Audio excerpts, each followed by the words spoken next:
Salut tout le monde! Alors, un retour de brocante aujourd'hui avec plein de belles choses. J'y ai passé la matinée.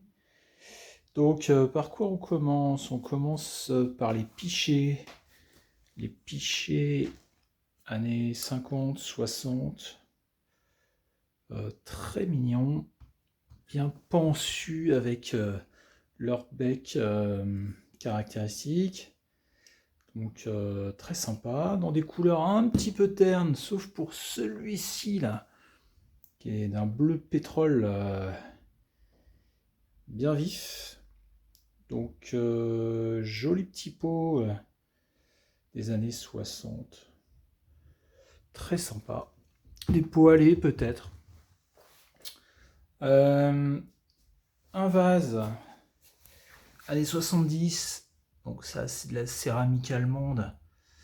C'est sympa, très chouette, très élégant. Donc là, les petits pichets. Donc ensuite des choses assez bizarres qui a priori seraient indiennes. Donc un éléphant, bougeoir, chandelier, et puis une espèce d'arbre. Alors là, j'ai pas du tout identifié, mais ça a l'air assez ancien parce qu'en fait, quand on regarde au fond, on voit les résidus de la cuisson avec la matière organique carbonisée.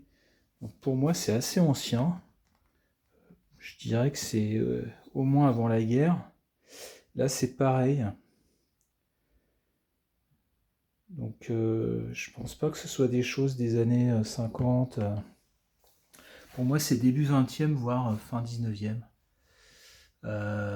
Donc c'est assez curieux, c'est vraiment étonnant. Donc c'est vraiment des objets, alors a priori qui viennent de la région de d'Accra en Inde. Bon, à suivre. Je vais essayer d'identifier ça.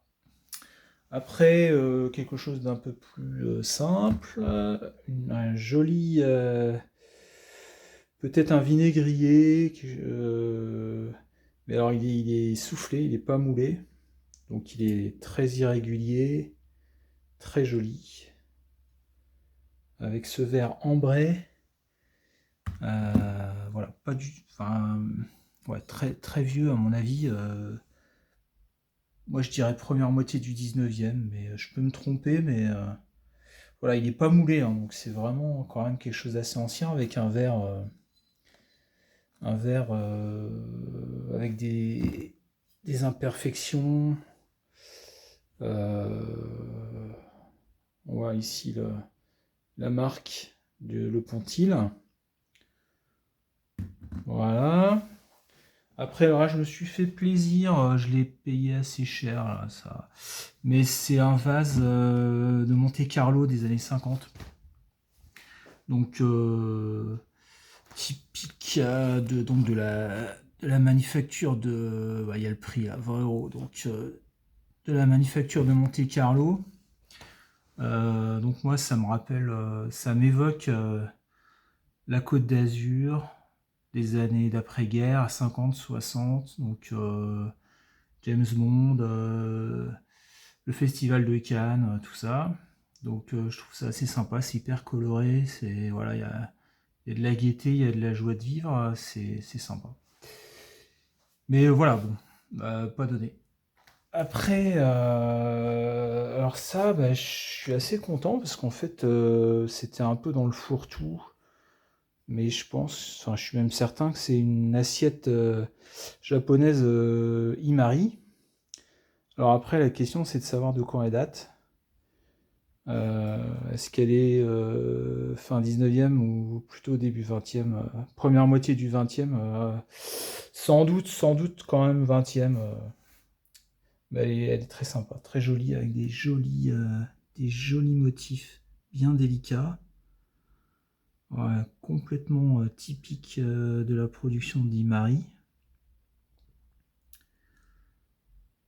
Donc c'est chouette parce que bah voilà, c'est des objets qui sont un peu mythiques et qui sont pas forcément faciles à avoir à des prix abordables. Voilà, donc ça c'est bien sympa, c'est bien mignon.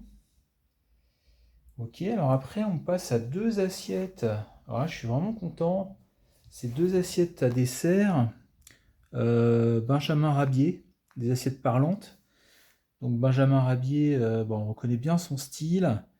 Et c'est donc c'est l'inspirateur notamment d'Hergé. C'est la vache qui rit. Donc voilà, c'est un maître de l'illustration de la première moitié du XXe. Donc il est mort en 1939. Donc c'est des assiettes, voilà, art déco, enfin pas art déco, mais des années 20, 30. Et voilà, on reconnaît bien le style. Là, voilà, c'est Milou dans les premières œuvres de Tintin. Voilà, clairement, là, c'est super chouette. En plus, elles sont en bon état. Donc c'est vraiment 2 belles assiettes. Après, qu'est-ce qu'on a? Après, on a une pipe à opium. Ça, c'est quand même assez sympa. Que pareil, qui était dans le fourre-tout. Et elle est complète. Alors, au début, je me demandais si c'était une vraie, parce que je trouve que elle est un peu trop pimpante. Mais en fait, au fond, il y a encore de l'opium. Alors, je me dis que ce serait quand même... ouais, vous verrez pas, mais bon. Ce serait quand même pousser le vice un peu loin que de faire des faux avec de l'opium à l'intérieur. Donc, voilà, ça doit être une vraie, et elle est tout à fait mignonne, charmante. Vraiment élégante. Donc ça, c'est très chouette. Après, un beau pichet l'année 30. Ouais, il est un peu cher, mais je l'ai pris parce qu'il est vraiment en parfait état. Et il est quand même joli. Hein. Après, on a un bocal d'apothicaire qui est très joli. Et je pense début 20e, peut-être fin 19e. Hein. Alors il a un petit choc. Il a un petit choc ici, mais bon. On voit qu'à l'intérieur, ça a quand même... il y a bien la marque de quelque chose d'ancien. Et la peinture aussi c'est vraiment authentique, avec le nom de la plante médicamenteuse. Donc super objet, très sympa. Ça c'est bien. Après un vase vraiment magnifique de Sarreguemines des années 70. Vraiment super chouette. Très élégant, très audacieux. Super bel objet. Parfait état. Et puis après, j'ai ramassé quelques outils. J'aime bien les vieux outils, c'est sympa. Il y a quand même une ambiance. Moi qui sais rien faire de mes 10 doigts, je trouve ça chouette de ramasser ces vieux outils. On voit qu'ils ont vécu, qu'ils sont pas tout jeunes.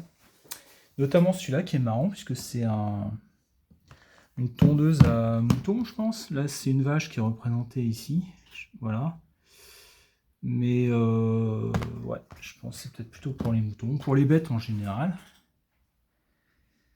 Donc ça c'est sympa, c'est vraiment sympa. Voilà.